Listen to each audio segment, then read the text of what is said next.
तो यशवा हमेशाक में मेरा आप सबको शबा शलोम। यहोवा बाप को बहुत सारी आशीषें और बरकतें दे।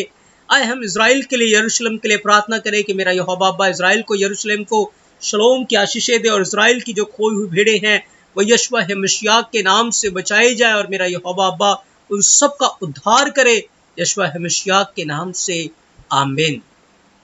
तो प्रिय अजीजों, यशवा हमेशाक के महान और सामर्थी अनुग्रह के द्वारा हम प्रकाशित वाक्य के ऊपर सीख रहे हैं, स्टडी कर रहे हैं और आज प्रकाशित वाक्य के 10वें पार्ट के अंदर है, हम 10वें भाग में हैं और मैं विश्वास करता हूं कि हम बहुत सारी आशीषों को, बरकतों को अपने जीवन में रिसीव करेंगे, हासिल करेंगे। तो आज का जो हमारा विषय है वो है सोने की 7 दीवटों का रहस्य। सोने के 7 दीवटों का रहस्य, और इसको इब्रानी भाषा में मनोरा बोलते हैं, इंग्लिश में लैम्प स्टैंड बोलते हैं या कैंडल स्टिक भी बोलते हैं, लेकिन इब्रानी भाषा में इसको मनोरा बोलते हैं प्रिय अजीजों। और एक स्टडी है यूट्यूब के ऊपर, मिस्ट्री ऑफ टैबरनेकल के अंदर, उसके 6ठे पार्ट के अंदर मैंने इस विषय के ऊपर स्टडी दी है। आप उसको देख सकते हैं मनोरा के ऊपर कि सच में क्या रहस्य और क्या भेद यहोवा एलोहीम ने मनोरा के अंदर छुपा के रखा है, भेदों को, रहस्यों को कंसील करके रखा हुआ है। तो आज हम सोने की 7 दीवटों के रहस्य के बारे में हम सीखेंगे और मैं विश्वास करता हूं कि हम बहुत सारी आशीषों को, बरकतों को हासिल करेंगे। और पिछले भाग में हमने प्रकाशित वाक्य 1 अध्याय उसके 11 वचन के ऊपर सीखा था, गौर किया था, और आज हम प्रकाशित वाक्य 1 अध्याय उसके 12 वचन से अपनी स्टडी को शुरू करेंगे प्रिय अजीजों। और यहां पर इस प्रकार से लिखा है, और मैंने उसे जो मुझसे बोल रहा था देखने के लिए अपना मुंह फेरा और पीछे घूमकर मैंने सोने की 7 दीवटों को देखा। सोने की 7 दीवटें देखी। प्रकाशित वाक्य 1 अध्याय 12 वचन के अंदर इस प्रकार से लिखा है, यूहन्ना ने कहा कि जो मुझसे बातें कर रहा था मैंने उसे देखने के लिए मैं मुड़ा, उसकी आवाज को सुनने के लिए वो पीछे की तरफ मुड़ा। और जब वो घूमा तो सबसे पहली बात उसने जो नोट किया और बताया, वो सोने की 7 दीवट है प्रिय अजीजों, 7 दीवट। पिछले दिनों में जब हम स्टडी कर रहे थे, बेराशित के ऊपर हमने स्टडी किया था, हमने सीखा था, और बेराशित के अंदर से मैंने आपको बताया था कि सबसे पहले यहोवा ने अपने पुत्र को आगे रखा था, पुत्र को आगे रखा कि पुत्र के द्वारा पिता प्रकट हो।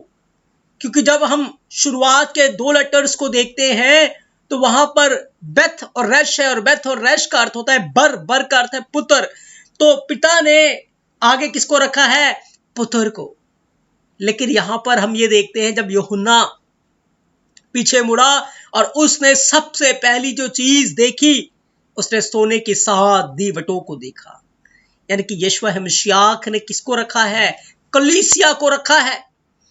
क्योंकि बाइबल इस बात को बयान करती है कि ये जो सोने की 7 दीवटें हैं, ये कलीसियाएं हैं, ये चर्च है। और जिस प्रकार से पिता ने पुत्र को भेजा और पुत्र के द्वारा पिता ने अपने आप को प्रकट किया, और यशवा हमेशाक ने इस बात की गवाही दी कि पिता को किसी ने नहीं देखा, लेकिन इकलौता पुत्र जो पिता की गोद में था, उसी ने पिता को प्रकट किया।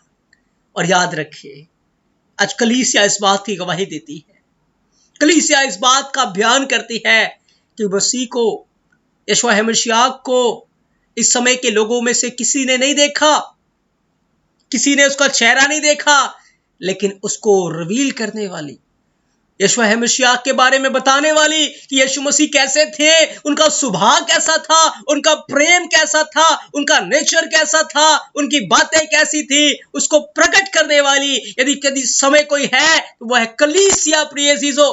और यीशु मसीह ने कलीसिया को रखा है अपने आप को प्रकट करने के लिए, अपने आप को दिखाने के लिए, अपनी भलाइयों को, अपने उपकारों को, अपने आशीषों को रिलीज करने के लिए, अपनी चंगाइयों को रिलीज करने के लिए, लोगों को बारूक करने के लिए, आशीषित करने के लिए उसने यदि किसी को रखा है तो वो है कलीसिया प्रिय अजीजों।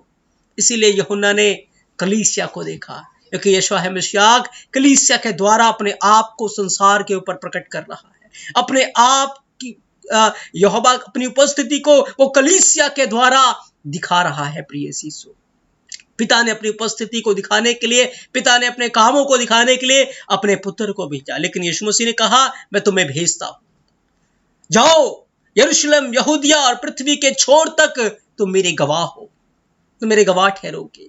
जाओ सारी दुनिया के लोगों को सुसमाचार सुनाओ, जाओ सारी दुनिया के लोगों में जाओ और उन्हें मेरी बातें जो मैंने तुमसे कही हैं मानना सिखाओ। यीशु मसीह ने किसको भेजा? यीशु मसीह ने कलीसिया को भेजा है। उसने मुझे और आपको भेजा है प्रिय यीशु, क्योंकि यीशु मसीह अपने जलाल को, अपनी महिमा को इसके द्वारा आज दिखा रहे हैं, कलीसिया के द्वारा। आज हम इस बात को कह सकते हैं कि यदि आज इस दुनिया के अंदर मसीह कहीं है तो वो कलीसिया के अंदर है, वो चर्च में है, वो हमारे अंदर है प्रिय यीशु, वो कहीं और नहीं है। यदि जाति जाति के लोग ये कहने लगे, इधर उधर लोग आपसे कहने लगे कि तुम्हारा परमेश्वर कहां है, तुम्हारा एलोहिम कहां है, तुम्हारा यीशु मसीह कहां है, तो हम कह सकते हैं कि हमारा एलोहिम यहोवा चर्च के अंदर है, वो कलीसिया में है, वो कलीसिया में है। क्योंकि जहां यहोवा रहता है वो स्थान स्वर्ग है, जहां मसीह रहता है, मसीह यीशु रहते हैं, वो स्थान स्वर्ग है प्रिय यीशु। तो यूहन्ना ने सोने की 7 दीवटों को देखा, और इन 7 दीवटों के बारे में आज हम गौर करेंगे। 7 जो न्यूमेरिक वैल्यू है वो हम बाइबल के अंदर देखते हैं, वो कंप्लीटनेस का, संपूर्णताई का प्रतीक है। वो यहोवा की ओर इशारा करता है, वो मसीह की ओर इशारा करता है, वो पवित्र आत्मा की ओर इशारा करता है। और यूहन्ना ने के ऊपर इस भेद को खोला गया कि जो सोने की 7 दीवटों को तूने देखा है, वो जो 7 दीवटें हैं वो 7 कलीसिया हैं, वो 7 कलीसिया हैं। और कलीसिया बहुत सारी थी प्रिय जीजो, बहुत सारी कलीसिया थी, लेकिन 7 कलीसियाओं का ही बयान क्यों आया है? 7 कलीसियाओं का ही जिक्र क्यों आया है? हम देखें उसके अंदर कुरिन्थियुस की कलीसिया नहीं है, हम देखें उसमें गलातियों की कलीसिया का नाम नहीं है, हम उसमें देखें कि आगे जो थिमोथियस जिस कलीसिया का हेड था उस कलीसिया का नाम नहीं है, तीतुस की कलीसिया का नाम नहीं है, पतरस की कलीसिया का नाम नहीं है। सिर्फ 7 कलीसिया और उन 7 स्थानों के बारे में बताया गया है। क्या ये 7 कंप्लीटनेस का शब्द है प्रिय यीशु, संपूर्णताई की ओर इशारा करता है, दिखाता है, क्योंकि वही कलीसिया मसीह के राज्य की भागीदार हो जाएगी, जो कंप्लीटनेस में होंगी, जो सिद्ध हो जाएंगी, जो परफेक्ट हो जाएंगी, वही कलीसिया मसीह के राज्य में उठा ली जाएंगी प्रिय यीशु। तो मनोरा से आज हमें सीखना है, दीवट के ऊपर आज हमें सीखना है कि वो कलीसिया की ओर इशारा करता है, कलीसिया को दिखाता है। और यीशु मसीह ने जब दीवट को आगे रखा, उसने दीवट को दिखाया, तो दीवट अपने अंदर बहुत सारे रहस्यों को, भेदों को समेटे हुए है। और आज दीवट से हमें देखना है कि मसीह अपनी कलीसिया को कैसा देखना चाहता है, मसीह अपनी कलीसिया को किस प्रकार का देखना चाहता है, और वो कैसी कलीसिया चाहता है कि मेरी कलीसिया किस प्रकार की हो प्रिय यीशु। जब हम अब बाइबल के अंदर पढ़ते हैं निर्गमन 25 अध्याय 31 से 32 वचन को, तो वहां पर इस प्रकार से लिखा है कि यहोवा ने मूसा को आज्ञा दी कि एक सोने की दीवट को बनाना है, और वो जो दीवट थी उसके अंदर 7 दीपदान होते थे प्रिय यीशु, 7 उसके अंदर नालियां होती थी, 7 नालियां। और जो दीपदान होता था उसके एक तरफ 3 और दूसरी तरफ 3 और एक बीच में 7 नालियां निकलती थी, 7 कलियां निकलती थी उसके अंदर। और यहोवा ने कहा था कि सोना ढाल कर उस दीवट को बनाना है, और एक ही सोने का, सोने से जो कि दीपदान है उसको बनाना है। और बाइबल के अंदर सोना जो है वो किस बात का प्रतीक है? सोना यहोवा की ओर दिखाता है, राजा मशीह की ओर इशारा करता है। सोना और जो कोई यहोवा के पास जाना चाहता है, लिखा है, उसे विश्वास होना बहुत जरूरी है, ईमान होना जरूरी है उसके अंदर। तो जिस कलीसिया के पास ईमान नहीं है, जिस कलीसिया के पास विश्वास नहीं है, उस कलीसिया के अंदर मसीह नहीं है प्रिय अजीजों। उस कलीसिया के अंदर यहोवा नहीं है प्रिय अजीजों, क्योंकि यहोवा की उपस्थिति उन लोगों के अंदर है, उन जीवनों के अंदर है जो विश्वास अपने जीवन में रखते हैं। क्योंकि सोना जो है वो मशीआक की ओर इशारा करता है, राजा यहोवा की ओर इशारा करता है, वो ईमान की ओर इशारा करता है, विश्वास की ओर इशारा करता है। क्योंकि जिस जीवन के अंदर विश्वास होगा, उसी जीवन के अंदर यहोवा की उपस्थिति, यहोवा का जलाल मौजूद होगा प्रिय अजीजों। तो यहोवा एक ऐसी कलीसिया को देखना चाहता था जो कलीसिया ईमान में मजबूत हो और उस कलीसिया के अंदर यहोवा रहे, यशुआ है मसीह उस कलीसिया में रहे, वैसी कलीसिया चाहता है। फिर लिखा है कि वो जो मनोरा था उसको बनाना था, उसके अंदर पुष्प कोश बनाए जा, उसके अंदर गांठ हो, उसके अंदर फूल हो और सब एक ही टुकड़े के बने हो और उसके किनारे से 6 डालियां निकले। देखिए यहोवा ने कहा कि जो मनोरा बनाओगे उसको सिंपल ही क्यों नहीं बनाया गया, लेकिन उसके अंदर पुष्प कोश रखे गए, गांठें रखी गई, फूल रखे गए। और उस स्टडी के अंदर मैंने बताया हुआ है कि जो पुष्प कोश है वो किस बात की ओर इशारा करता है, क्या दिखाता है, गांठें किस बात की ओर इशारा करती है, फूल सुंदरता की ओर इशारा करती है। एक सुंदर कलीसिया जो यहोवा के वचन से सजी हो, एक सुंदर कलीसिया जिसने धार्मिकता के वस्त्र को पहना हो, एक सुंदर कलीसिया जिसने श्वेत रंग का वस्त्र पहना हो। यहोवा को ऐसी कलीसिया चाहिए। और उस कलीसिया के अंदर जो मनोरा था उसके ऊपर यहोवा ने कहा था कि बादाम के आकार के 4 पुष्प कोश बनाने हैं, फूल जो बनाने हैं वो बादाम की तरह बनाने हैं। सबसे पहली बात यहोवा चाहता है कलीसिया में ईमान हो। सोना ईमान की ओर इशारा करता है, विश्वास की ओर इशारा करता है। दूसरी बात कलीसिया में फूल हो, फूल सुंदरता की ओर इशारा करता है। तीसरी बात उसके अंदर फ्रूट्स हो, क्योंकि बादाम एक फ्रूट है और यहोवा चाहता है कि कलीसिया के अंदर फ्रूट हो, पवित्र आत्मा के फल हो। और फलों में कलीसिया जो है वो जागृत हो, क्योंकि बादाम के विषय में जब आप पढ़ते हैं यिर्मयाह 1 अध्याय उसके 12 वचन को, तो यहोवा ने कहा मैं अपने वचन को पूरा करने के लिए जागृत हूं। उसने यिर्मयाह से पूछा तुझे क्या दिखाई देता है, यिर्मयाह ने बताया मुझे बादाम दिखाई देता है, क्योंकि बादाम जागृति की ओर इशारा करता है।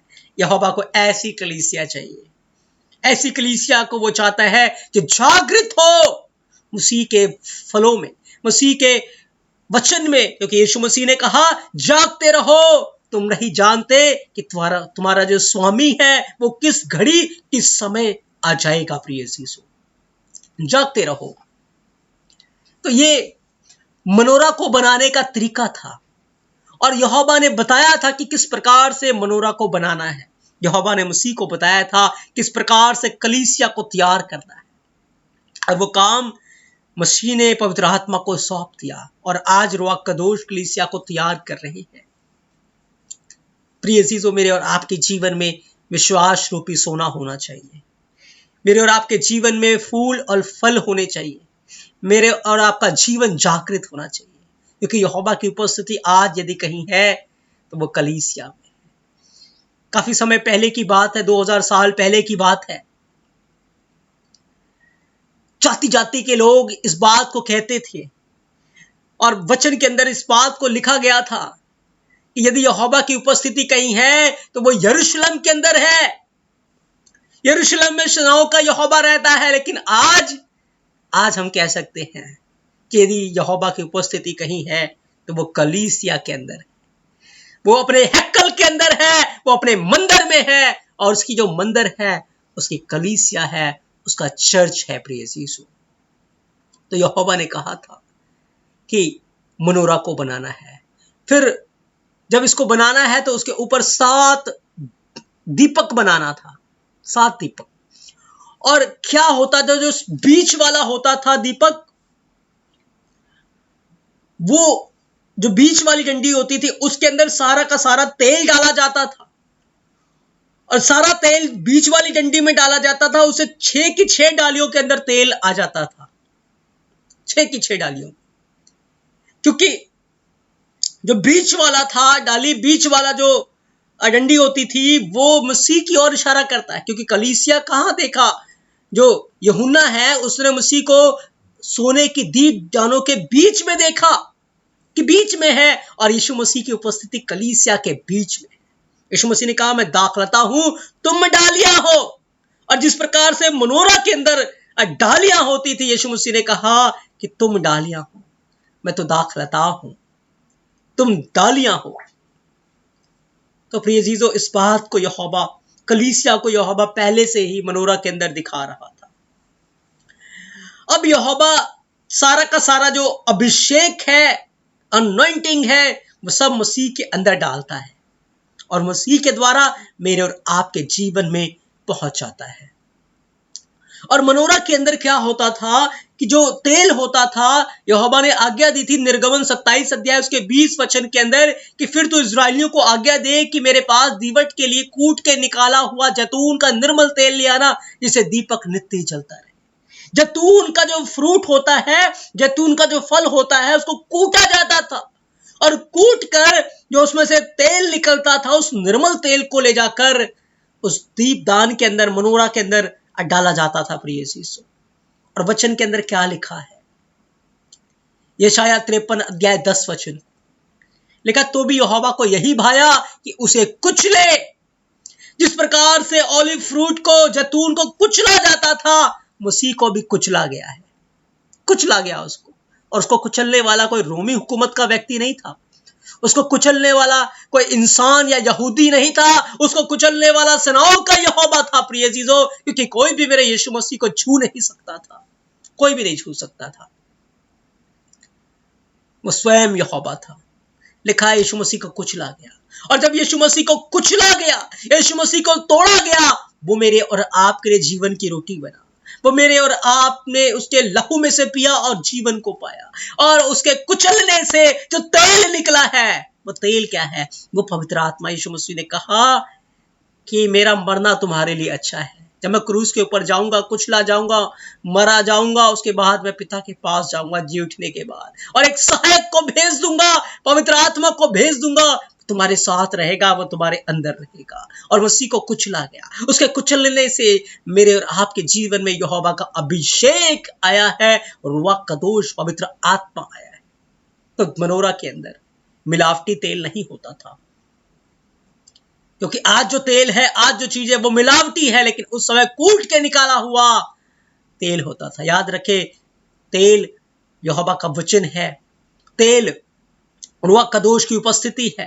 और आज लोगों के जीवन में मिक्सिंग का अनॉइंटिंग है, मिक्सिंग अनॉइंटिंग है, मिक्सिंग का वचन है, मिलावटी वचन है, मिलावटी आत्मा है। कभी वो पवित्र आत्मा से भरे होते हैं, कभी वो दुष्ट आत्मा से भरे होते हैं, कभी वो प्रेम की आत्मा से भरे होते हैं, कभी वो क्रोध की आत्मा से भरे होते हैं, कभी वो प्रेम से भरे हैं, कभी वो भलाई से भरे हैं, कभी वो शांति से भरे हैं, कभी वो क्रोध, गुस्सा, लड़ाई, झगड़े, कलेश से भरे होते हैं। मिलावटी चीजें हैं, लेकिन यहोवा अपने कलीसिया में मिलावटी नहीं चाहता, प्योर तेल चाहता है, प्योर अभिषेक चाहता है, प्योर फ्रूट चाहता है। प्रिय यीशु, क्या हमारा जीवन ऐसा है? प्रिय यीशु, क्या हम कह सकते हैं कि यदि यहोवा की उपस्थिति कहीं है तो मेरे जीवन के अंदर है? क्योंकि आज सेनाओं का यहोवा अपने हैकल के अंदर है, अपनी कलीसिया में है। प्रिय यीशु, तो उसके अंदर जो तेल होता था, वो जैतून का निर्मल तेल था, जिसको कूट के निकाला जाता था। प्रिय यीशु, और जब उस तेल को उस मनोरा के अंदर डाल देते थे, तो फिर वो मनोरा क्या करता था? वो प्रकाश देता था, उजाला देता था वो। और जो टैबरनेकल था, उसके अंदर जो पवित्र स्थान था, उस पूरे पवित्र स्थान के अंदर जो रोशनी होती थी, वो उस मनोरा की होती थी।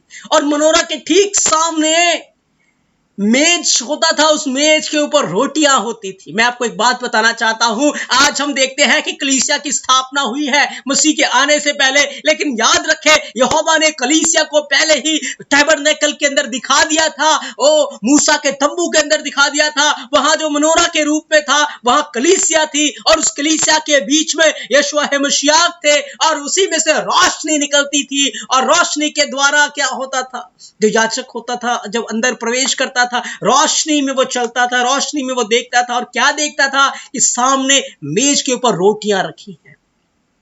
और यीशु मसीह ने क्या नहीं कहा कि तुम जगत की ज्योति हो, तुम जगत की ज्योति हो। जिस प्रकार से मनोरा टैबरनेकल के अंदर प्रकाश दिया करता था, उसी प्रकार से आज कलीसिया, आज चर्च पूरी दुनिया के अंदर रोशनी का काम दे रही है। हम रोशनी को लेकर जा रहे हैं, और रोशनी कौन है? मसीह यीशु रोशनी है। आज वो वचन का प्रकाश हमारे पास है, यहोवा का प्रकाश हमारे पास है, और यीशु मसीह ने कहा तुम जगत की ज्योति हो। आज वो कुंजी, वो अधिकार यहोवा ने मुझे और आपको दिया। याद रखे यीशु मसीह ने कहा तुम मेरी मेज के ऊपर खाओगे पियोगे और इजराइल के 12 गोत्रों का न्याय करोगे। और मिलाप वाले तंबू के अंदर कलीसिया के ठीक सामने एक मेज लगा होता था, और उस मेज के ऊपर रोटियां रखी होती थी। इस बात को यहोवा पहले से टैबरनेकल के अंदर दिखा रहा था कि एक दिन उसके चुने हुए लोग उसकी मेज के ऊपर किस प्रकार से खाएंगे पिएंगे और तृप्त हो जाएंगे।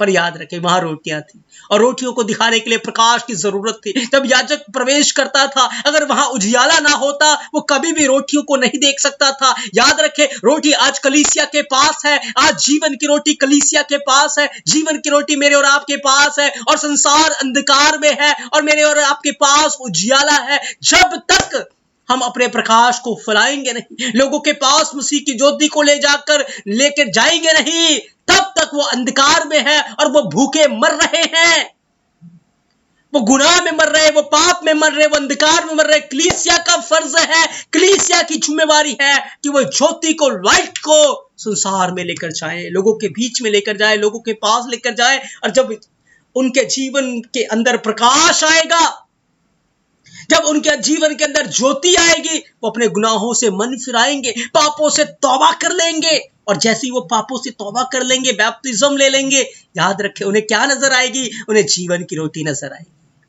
वो रोटी जो यीशु मसीह है, और वो पवित्र मेज में शामिल हो जाएंगे, और पवित्र मेज के अंदर शामिल होकर उस रोटी में से खाएंगे जो रोटी मसीह यीशु है, जिसने कहा ये बदन है, मेरा बदन तुम्हारे लिए तोड़ा जाता है, इसे खाओ, क्योंकि जो कोई इसे खाएगा वो जीवन पाएगा। याद रखें संसार आज भूख से मर रहा है, पीड़ा से मर रहा है, पाप में मर रहा है। क्यों? क्योंकि ज्योति उनके पास नहीं है, प्रकाश उनके पास नहीं है, उजियाला उनके पास नहीं है। और ये कलीसिया की जिम्मेवारी है, ये कलीसिया का फर्ज है कि वो ज्योति संसार के अंदर लेकर जाए, वो प्रकाश को संसार में लेकर जाए, ताकि संसार उस ज्योति का भागीदार हो जाए, संसार उस ज्योति को प्राप्त करे। और जो काम मेरे अदनोई ने, यीशु मसीह ने हमें दिया है, उस काम को प्रिय अजीजों हमें पूरा करना बहुत जरूरी है, बहुत जरूरी है। आज हम जाएं लोगों के पास, अपने जीवन से दिखाएं कि सच में यीशु मसीह जगत की ज्योति है। यदि आप अपने गुनाहों से मन फिराएंगे, आप पापों से तौबा करेंगे, यीशु मसीह आपके गुनाहों को क्षमा करेगा, आपके पापों को माफ करेगा, और आपके जीवन में मसीह की ज्योति आएगी। जब ज्योति उनके अंदर आएगी, आप उन्हें रोटी देंगे प्रिय यीशु, क्योंकि आपके पास वो जीवन की रोटी मसीह यीशु के अनुग्रह के द्वारा, मसीह यीशु आपके अंदर है, और आप ले जाकर वो रोटी लोगों को देंगे, और लोग जब उस रोटी से खाएंगे वो तृप्त होंगे, वो उद्धार को रिसीव करेंगे प्रिय यीशु। तो ये काम कलीसिया का है, ये काम चर्च का है, जो कि यहोवा सोने के दीपदान के रूप में उन सारी बातों को यूहन्ना को दिखा रहा था, बता रहा था। याद रखे यहोवा ने तेल को कलीसिया के अंदर रखा है, और तेल से जब प्रकाश होता है, जब उसको जलाया जाता है तो प्रकाश फैल जाता है, और भीतर अंदर आने जाने वालों को प्रकाश मिलता है। मैं आपको बताऊं अब कैसे प्रकाश को फैलाते हैं। कलीसिया एक ज्योति है, और आज संसार के अंदर अंधकार है, संसार के काम पाप, झूठ, चोरी, व्यभिचार और भिन्न भिन्न प्रकार के ऐसे काम। लेकिन जब कलीसिया अपने जीवन को दिखाती है कि हम में व्यभिचार नहीं, हम में झूठ नहीं, हम में पाप नहीं, हम में बुराई नहीं, हमें कुकर्म नहीं, तो क्या दिखाते हैं? प्रकाश को दिखाते हैं कि यीशु के अनुग्रह के द्वारा आज ये संभव है कि हम पवित्रता का जीवन जिए। ये बातें कलीसिया के अंदर है। तो यहोवा ने मनोरा को, ज्योति को फैलाने के लिए रखा था, और आज यीशु मसीह ने कलीसिया को ज्योति को फैलाने के लिए रखा हुआ है। याद रखे, ये जो मनोरा होता था उसकी 7 जो नालियां होती थी, 7 डालियां जो होती थी, वो यहोवा की 7 आत्माओं का प्रतीक था, क्योंकि यहोवा ने वो 7 आत्माएं कलीसिया के अंदर उसने रखना था। और इस बात को आप यशाया 11 अध्याय उसके 2 वचन के अंदर पढ़ सकते हैं। वहां लिखा है, यहोवा की आत्मा, बुद्धि और समझ की आत्मा, युक्ति और पराक्रम की आत्मा, ज्ञान और यहोवा के भय की आत्मा मसीह के ऊपर ठहरी रहेगी। और मसीह के द्वारा वो सारी बातें किसके अंदर आएंगी? वो कलीसिया के अंदर आएंगी, और वो सारी बातें कलीसिया में रहेंगी। यहोवा का आत्मा, बुद्धि का आत्मा, समझ का आत्मा, युक्ति और पराक्रम का आत्मा, ज्ञान और यहोवा के भय का आत्मा आज कलीसिया के अंदर है, कलीसिया के ऊपर है। कलीसिया आपको प्रकाशमान होना है, क्योंकि आपका प्रकाश मसीह यीशु आपके अंदर है, उसकी अनॉइंटिंग, उसका अभिषेक आपके अंदर है। और यही बात यहोवा यशवा मसीह यूहन्ना को दिखाना चाहते थे, यूहन्ना को बताना चाहते थे कि यूहन्ना ने जब वो पीछे मुड़ा तो सबसे पहली चीज उसने दीपदान को देखा, उसने दीवट को देखा, 7 दीवटों को देखा, और ये दीवटों के बीच में उसने मसीह को देखा, यीशु मसीह को देखा। क्योंकि कलीसिया यदि कहीं है तो आज वो कलीसिया के अंदर है, वो कलीसिया में है, मौजूद है, वो मेरे और आपके जीवन के अंदर प्रिय अजीजों मौजूद है। हम धन्यवाद देते हैं। तो आज हम यहोवा अब्बा के पवित्र अनुग्रह के द्वारा हमने सोने के 7 दीवटों के रहस्य के बारे में सीखा कि सच में यहोवा उन दीवटों के रूप में कलीसिया को दिखा रहा था। और जैसे दीवटों के अंदर क्वालिटीज है, दीवटों के अंदर गुण है, उन सारी बातों को यहोवा कलीसिया के अंदर रखना चाहता है, और कलीसिया को उन सारी बातों की निगरानी करनी है, चौकसी करनी है कि वो सारी बातें आज कलीसिया के अंदर मौजूद हो, हमारे जीवन में वो पाई जाए। याद रखें, यहोवा की उपस्थिति, मसीह यीशु की उपस्थिति आपके जीवन में है, आपके अंदर है, और आपको यहोवा को, मसीह यीशु को अपने जीवन के द्वारा इस संसार के लोगों को दिखाना है। प्रिय यीशु, उन्हें दिखाना है, क्योंकि आज वो भूखे हैं, आज वो अंधकार में मर रहे हैं। मेरे और आपके पास जीवन की रोटी है, मेरे और आपके पास यहोवा का प्रकाश है।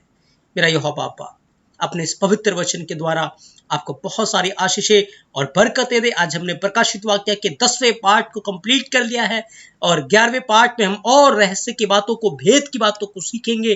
तब तक के लिए मेरा यहोवा अब्बा आप सबके साथ हो, आपको बहुत सारी आशीषें और बरकतें दे। आमीन।